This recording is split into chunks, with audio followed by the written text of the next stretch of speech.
আসসালামু আলাইকুম প্রিয় দেশবাসী। বাংলাদেশ জাতীয়তাবাদী দল ও বিএনপি সরকারে ওনারা বসেছেন। জনাব তারেক রহমান প্রধানমন্ত্রী হয়ে বলেছেন দেশের জনগণের মতামতেই দেশ পরিচালনা করা হবে। দেশের জনগণের বাহিরে কোনো কর্ম আমরা করব না। দেশে যারা এমপি হয়েছেন তারা সরকারি ফ্ল্যাট বা গাড়ি সরকারিভাবে পাবেন না, যার যার হ্যাডামে চলেন। তো নিজেকে নিজে যে বড় বলে সে বড় নয়, লোকে যারে বড় বলে বড় সে হয়। তো মানুষের যাকে বড় বলে সেই বড় হয়। জনাব তারেক রহমান দেখিয়ে দিবে বাংলাদেশের আইন শৃঙ্খলা বাহিনী কোনো কুকর্ম করতে পারবে না। মাদক ও যত নেশার দ্রব্য আছে আইন শৃঙ্খলা বাহিনী সেটা দেখবে।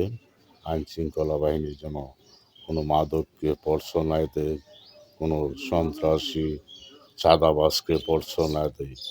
আইন শৃঙ্খলা বাহিনী সেইটার প্রতি নজর নেবে। তারেক রহমান বলেছে দেশের আইন সঠিকভাবে প্রয়োগ করবে।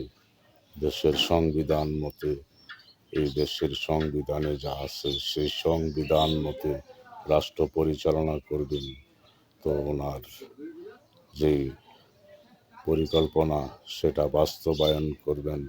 বাংলাদেশের জনগণের জন্য উপকার হবে, ক্ষতি হবে না।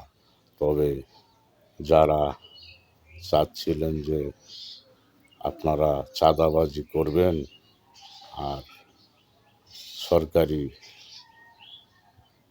জিনিস আপনারা লুটে পুটে খাবেন, সেটা এই বাংলার মাটিতে হবে না।